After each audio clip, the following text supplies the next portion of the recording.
Então, pessoal, todos bem? O novíssimo tema 309 do Supremo Tribunal Federal está pronto para cair na sua prova e ele é uma bomba prestes a estourar na sua prova. Mais do que cair, é uma bomba prestes a estourar, porque eu vou te provar nesse vídeo que existe uma pegadinha dentro do tema 309 do Supremo que não está correta e que pode muito bem ser o objeto de cobrança na tua prova. Presta atenção, isso não é clickbait. Se você me conhece de algum tempo aqui no YouTube, sabe que eu não encho linguiça e que eu não trago clickbait para você. Ou seja, eu vou te mostrar que o tema 309 do Supremo Tribunal Federal tem um erro, uma inconsistência, que se for cobrada na tua prova, tu vai precisar entender onde está esse problema para poder acertar. Nós vamos falar na aula de hoje sobre improbidade, sobre o Estado contratando advogado privado, mesmo tendo procuradoria instalada com procuradores concursados. Vou falar sobre União, vou falar sobre Estado, vou falar sobre município. Então, você que estuda para os concursos da advocacia pública, você que estuda para os concursos de magistratura e Ministério Público, também tem interesse nesse assunto, porque isso é um tema pronto, uma questão pronta para cair na prova. Então não esquece, deixa logo o like no vídeo. E eu pedi em algum vídeo anterior que o pessoal que me segue aqui no YouTube coloque o que faz e como efetivamente esse canal te ajuda. Eu recebi mensagens muito interessantes que eu gostei muito de ler e gostei muito de você compartilhar um pouco da sua história comigo.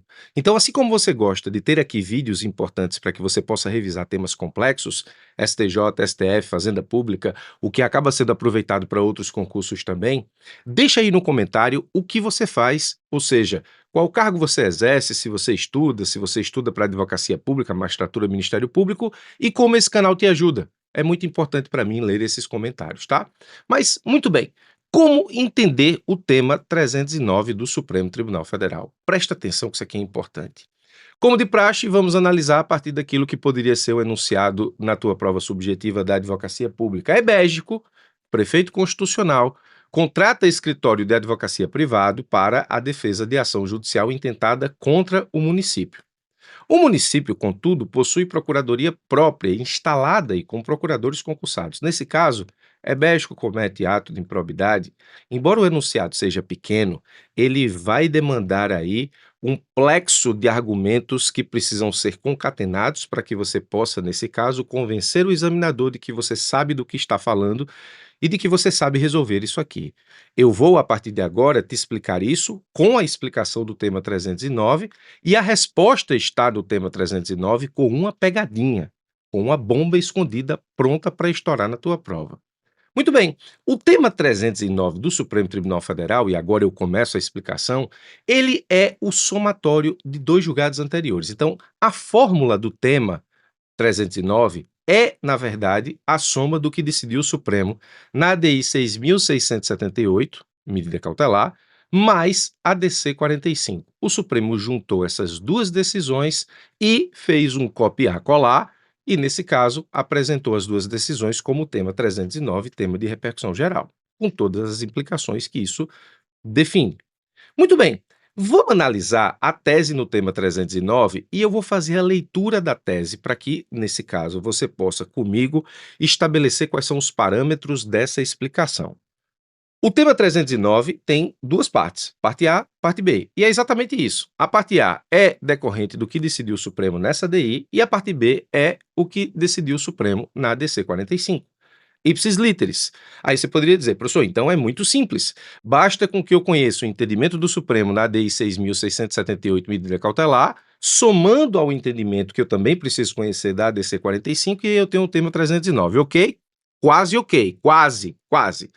Presta atenção aqui. Na tese do tema 309, a parte A diz assim: o dolo é necessário para a configuração de qualquer ato de improbidade administrativa, artigo 37, parágrafo 4º da Constituição Federal, de modo que é inconstitucional a modalidade culposa de ato de improbidade administrativa prevista nos artigos 5º e 10 da Lei 8429 em sua redação original. Na verdade, essa é a parte mais simples do tema 309. E aqui nós temos uma revisitação, aquilo que decidiu o Supremo Tribunal Federal nessa ADI aqui, no sentido de que é constitucional a mudança que houve na lei de improbidade, no sentido de excluir o elemento subjetivo culpa dos atos de improbidade para considerar como improbidade ou como ato de improbidade apenas aqueles atos praticados sob a égide do elemento subjetivo dolo específico. Aqui tudo bem, aqui a maioria sabe, aqui não há maiores problemas. Mas a parte fácil acabou aqui. Isso é o que decidiu o Supremo exatamente nessa ADI. Não à toa você tem amarelo aqui, não à toa você tem agora vermelho aqui, vermelho aqui. A parte B do tema 309 é a parte que advém da ADC 45. Diz assim a parte B. São constitucionais os artigos 13, inciso 5, 25, inciso 2, da Lei 8666 de 93, desde que interpretados no sentido de que a contratação direta de serviços advocatícios pela administração pública, aqui estamos falando em licitação inexigível, portanto, de inexigibilidade de licitação, e como diz aqui o próprio tema, por inexigibilidade de licitação, além dos critérios já previstos expressamente onde? Na lei, necessidade de procedimento administrativo formal, notória especialização profissional, natureza singular do serviço, presta atenção a essa expressão, natureza singular do serviço, deve observar, e aqui são critérios estabelecidos pelo Supremo Tribunal Federal, inadequação da prestação do serviço pelos integrantes do poder público, ou seja, que a procuradoria do ente não tenha condições de assumir a defesa do ente no patrocínio daquela causa, ou seja, é preciso que haja aqui uma fundamentação no sentido de que a minha procuradoria, e quando eu falo minha, estou falando de Estado, município, União, a minha procuradoria, nesse caso, não tenha condições de prestar aquele serviço de assessoramento jurídico, se estivermos falando de consultivo ou de representação judicial, se estivermos falando no contencioso, eu preciso dizer que minha procuradoria não tem condições de assumir a defesa do ente federativo. Então, isso aqui é muito grave. Eu não imagino, por exemplo, como o presidente da República possa justificar que a Advocacia Geral da União é inadequada para prestar o serviço de representação judicial e extrajudicial ou de assessoramento jurídico no que diz respeito às suas atribuições constitucionais. Mas esse é um requisito do Supremo. E o segundo requisito do Supremo, cobrança de preço compatível, e aqui a cobrança por parte da advocacia privada de preço compatível com a responsabilidade profissional exigida pelo caso, observado também o valor médio cobrado pelo escritório de advocacia contratado em situações similares anteriores, para que o escritório de advocacia não, nesse caso, supervalorize ou inflacione a prestação do serviço dele para o poder público, quando ele já tem um preço médio que pratica no mercado, ou seja, no exercício da sua atividade privada costumeira. Então, nós temos aqui exatamente o que decidiu o Supremo na ADC 45. Então, a ADC 45 é parte B do tema 309 e a ADI 6.678-6678 é a parte A do tema 309. Tudo bem? Tudo bem. Muito bem. Eu preciso te explicar todos os elementos da ADC 45, eu preciso te explicar todos os elementos dessa parte B do tema 309. Preciso te explicar isso com minúcia. Você já viu que o Supremo juntou dois julgados para formar o tema 309, você já viu que, nesse caso, a ADC 45 trata da contratação da advocacia privada pelo Estado, e aqui Estado gênero, União, Estado, município, e você viu que a parte A trata do elemento subjetivo do ato de improbidade como sendo apenas o dolo específico, ADI 6678. Já te disse que essa é a parte fácil, essa é a parte difícil, e essa parte difícil eu preciso esmiuçar para você. Aqui tem uma questão interessante. Eu já esmiucei a ADC 45 no momento em que ela foi julgada pelo Supremo Tribunal Federal. Então eu vou aproveitar a explicação, porque não faz nenhum sentido gravar tudo de novo, eu vou aproveitar a explicação que eu ministrei lá no curso de teses da Fazenda, um curso de teses da Fazenda que eu ministrei ao vivo para os alunos, para os meus alunos da EBEG do curso de tese da Fazenda. Eu vou trazer para cá essa explicação para que você entenda como eu esmiucei exatamente a ADC 45, que é a parte B do tema 309, para poder te mostrar onde está a bomba que vai explodir no teu concurso. Não se esquece de deixar o like no vídeo. Mas agora eu vou deixar você com a explicação que eu fiz da ADC 45, que tudo que eu disse lá vale para agora no tema 309. E aí vou te mostrar Na volta, especialmente, onde está a bomba que vai explodir na tua prova. Essa parte que eu vou trazer foi ministrada ao vivo. Você curte aulas ao vivo? Deixe nos comentários se você gostaria de um curso ao vivo sobre tese de fazenda. Os alunos, na época em que eu ministrei esse curso, simplesmente piraram. Então, fica agora com a minha explicação sobre a ADC 45. O Supremo Tribunal Federal, ele, no julgamento dessa ADC, disse o seguinte, são constitucionais os artigos 13, 5 e 25.2 da Lei 8.666, que nós acabamos de estudar, desde que interpretados no sentido de que a contratação direta de serviços públicos, de serviços privados de advocacia pela administração pública, por inexigibilidade de licitação, além dos critérios já previstos expressamente, necessidade de procedimento administrativo formal, notória especialização profissional, natureza singular do serviço, deve observar inadequação da prestação dos serviços pelos integrantes do poder público e cobrança de preço compatível com o praticado pelo mercado. Ou seja,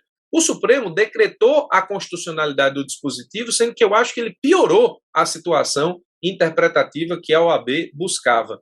O Supremo não só confirmou que é preciso demonstrar que o serviço seja de natureza singular e que haja notória especialização, como também disse que, para isso, é preciso que se demonstre no processo de contratação direta que a procuradoria do ente não tem condições de prestar aquela assessoria jurídica ou aquela representação, e o advogado contratado precisa, nesse caso, ser contratado por preço compatível com o praticado pelo mercado. Então, passo a passo dos requisitos, vamos lá. Necessidade de procedimento administrativo formal. O Supremo disse que isso garante principalmente a transparência e a publicidade da dispensa de licitação. Na verdade, aqui não seria dispensa, seria inexigibilidade, né? No caso da contratação dos serviços de advocacia. Então, é importante destacar que o procedimento formal precisa ser sempre motivado. E aqui aplica-se a teoria dos motivos determinantes, né? Se o motivo desse procedimento formal não se coaduna com a realidade, o procedimento é nulo de pleno direito. Notória especialização profissional. O artigo 25, parágrafo 1º da Lei 8.666 define notória especialização assim: considera-se de notória especialização o profissional ou a empresa cujo conceito no campo de sua especialidade, decorrente de desempenho anterior, estudos, experiências, publicações, organização, aparelhamento, equipe técnica ou de outros requisitos relacionados com suas atividades, permita inferir que o seu trabalho é essencial e indiscutivelmente o mais adequado à plena satisfação do objeto do contrato. Ora, como é que eu posso direcionar isso para um único advogado? Só se só ele tivesse uma especialização ou um conhecimento sobre aquele determinado assunto que acomete a fazenda pública. Por isso que essa notória especialização, ela não torna por si só inexigível a licitação para a contratação de um trabalho intelectual. Chego lá. Natureza singular do serviço, olha o que a súmula 39 do TCU diz. A inexigibilidade de licitação para a contratação de serviços técnicos com pessoas físicas ou jurídicas de notória especialização somente é cabível quando se tratar de serviço de natureza singular. O que é serviço de natureza singular? É aquele que só pode ser realizado por aquela pessoa, por isso que é inexigível. Não tem concorrência.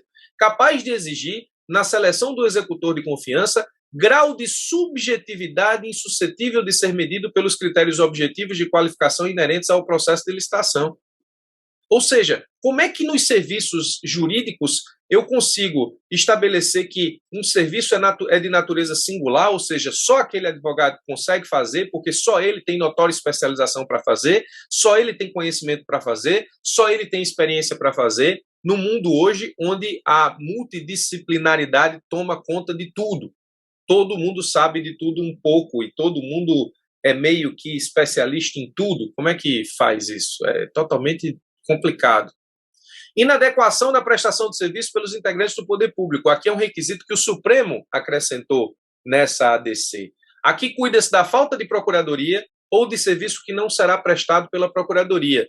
Disse o Supremo, todavia, o fato de a entidade pública contar com quadro próprio de procuradores por si só não obsta à contratação de advogado particular para a prestação de um serviço específico. É necessário, contudo, que fique configurada a impossibilidade ou relevante inconveniência de que a atribuição seja exercida pelos membros da advocacia, em razão da especialidade e relevância da matéria ou da deficiência da estrutura estatal. Pense, por exemplo, numa demanda ou situação que exija a atuação do advogado no exterior. Bom, eu não vejo hoje nas grandes PGEs e na Advocacia Geral da União nenhum serviço que não possa ser abraçado pela representação nativa do ente, de forma que você tenha que contratar um advogado privado para exercer essa representação. Na União, eu só vejo essa possibilidade, por exemplo, se a República Federativa do Brasil ela for demandada numa corte internacional e que só um advogado da região lá conheça a corte e tenha experiência o suficiente para representar um ente num caso muito específico de demanda internacional, de conflito, de conflito no direito internacional público ou privado, ou coisa parecida. Mesmo assim, eu acredito que o Departamento de Direito Internacional da Advocacia Geral da União teria plenas condições de estudar o feito e representar a República Federativa do Brasil lá. Então, inadequação da prestação de serviço pelos integrantes do poder público, eu só consigo imaginar isso nas procuradorias municipais pequenas, que realmente não têm estrutura, ou nos municípios que não têm procuradoria. Aí, se não tem procuradoria, a prestação pública é inadequada, porque ela é inexistente, né? A questão específica dos municípios, cabe aqui fazer expressa menção ao fato de que todo esse raciocínio deve aplicar-se e estender-se por identidade de fundamentos também àqueles municípios que possuem um quadro próprio de procuradores, não se restringindo às esferas federal e estadual. Isso se dá em razão da idêntica natureza das funções constitucionais da advocacia pública em qualquer que seja a entidade da federação, ou seja, o sistema uno da advocacia pública, né? Assim, nos municípios que disponham de quadro próprio de procuradores em regra, caberá a estes o exercício das funções inerentes à advocacia. Então, essa é a regra. Não se pode, entretanto, ignorar o fato de que um grande número de municípios brasileiros não tem procuradoria institucionalizada. Muitos sequer comportam manter procuradorias jurídicas como órgão permanente de sua estrutura. Esse é um dado concreto que não pode ser desconsiderado, até por força do princípio da realidade no direito na administração pública. Portanto, os municípios, dispondo ou não de uma procuradoria jurídica estruturada, tanto quanto as outras entidades federativas, também podem ter a necessidade prática de realizar a contratação direta de serviços de advocacia e, quando tal ocorrer, a contratação com fundamento nos artigos 13 e 25 da Lei 8.666 deverá pautar-se pelos mesmos parâmetros e condicionantes ora assentados. E, por último, o Supremo criou também outro requisito, que é o seguinte, nesse caso, contratar por inexigibilidade o exercício da advocacia privada por valor compatível, por preço compatível com o praticado pelo mercado. Aí você tem uma ON, a ON 17 da AGU, que já dizia assim há muito tempo.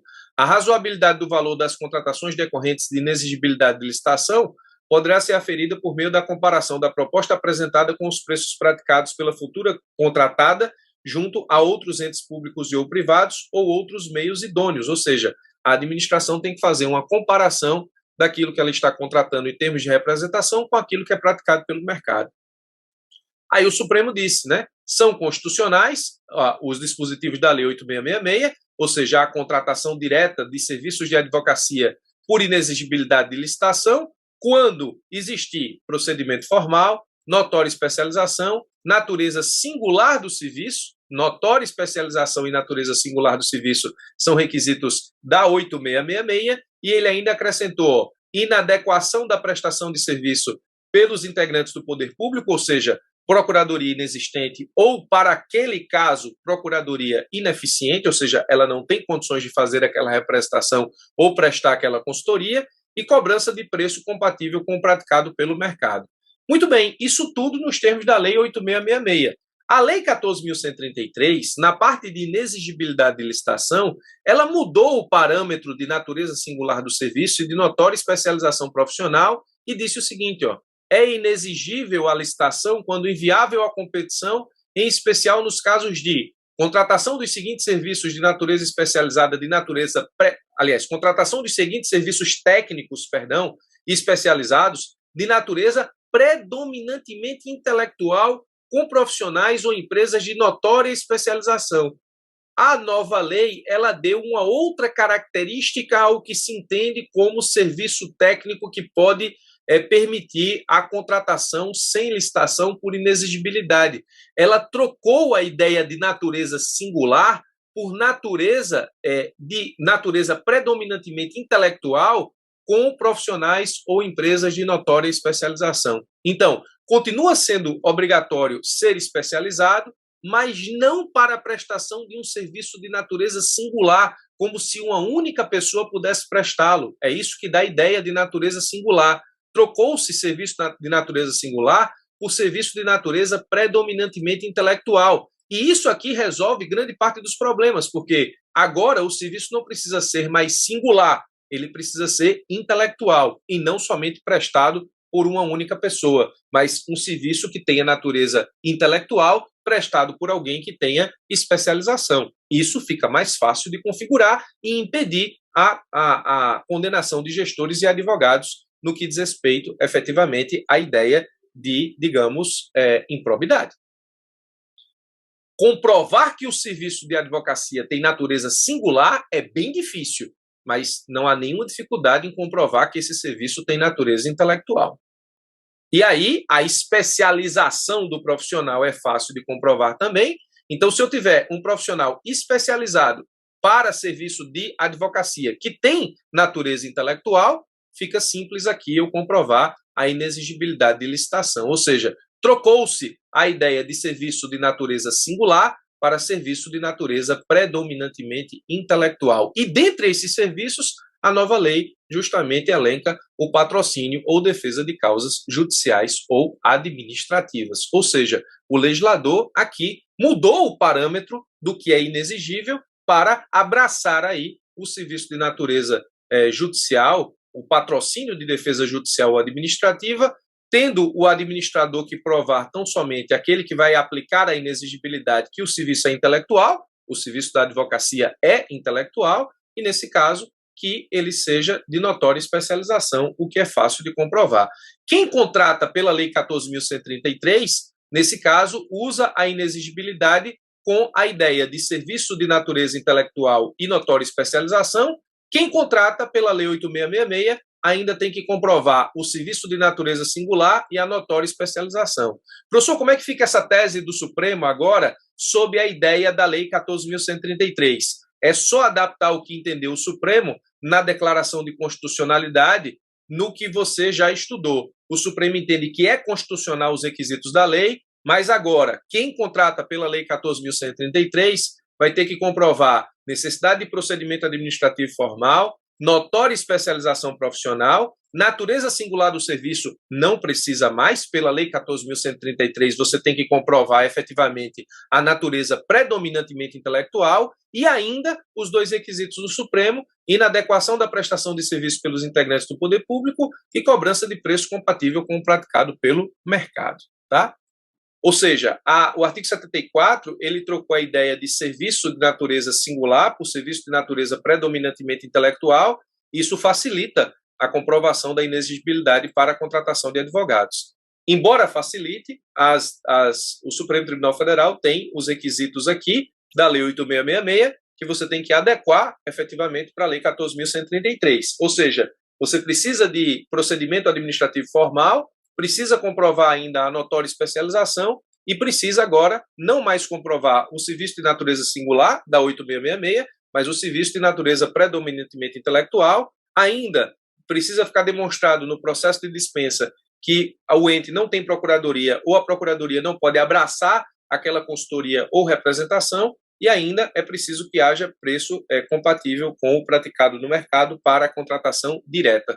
Então, a gente está adaptando a decisão que o Supremo teve aqui na declaração de constitucionalidade desses dispositivos da Lei 8.666 com os dispositivos da Lei 14.133. Agora, volto a dizer, em razão da vigência sincrônica das duas normas, se você estiver licitando e contratando por inexigibilidade pela Lei 8.666, você ainda precisa comprovar a natureza singular do serviço, que é justamente onde reside o medo dos advogados e gestores. Se você estiver contratando e licitando pela Lei 14.133, você não precisa mais comprovar o serviço de natureza singular, você apenas precisa comprovar o serviço de natureza predominantemente intelectual, e essa mudança é muito, muito, muito, muito, muito importante para o seu concurso. Muito bem, voltei e você viu como foi esmiuçada a ADC 45, com a explicação de cada um dos elementos da parte B do tema 309. Na época eu não sabia que seria tema 309, só tínhamos a ADC 45. Você viu onde está, eu tenho certeza que viu, a bomba para explodir na tua prova, mas eu vou só te situar de novo agora, nesse tempo, ou seja, nesse momento.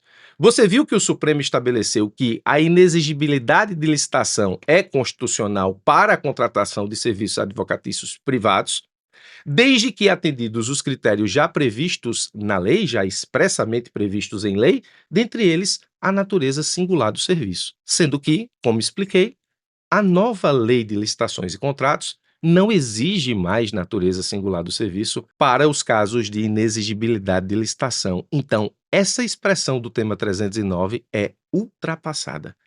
E nesse caso, se isso cair na sua prova, você vai ter que explicar.